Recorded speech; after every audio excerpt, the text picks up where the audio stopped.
होनवा पपतिया वाला हसे होनवा पपतिया वाला से कुछो खास नहीं होला करवा त फेरी रतिया में चेहरे की चमक जब जाएगी तब याद तुझे मेरी आएगी। अभी यार मिलेंगे लाखों पर आजादी को कभी न पाओगे। ले जा तो है मान के रहिले हम शान से तुझिया यारा मानिला तो है जा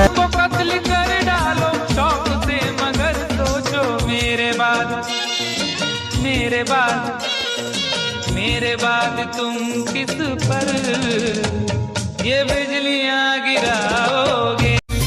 पानी बिना सुखता रे हमरो अब हौदी रे भौजी की भौजी रे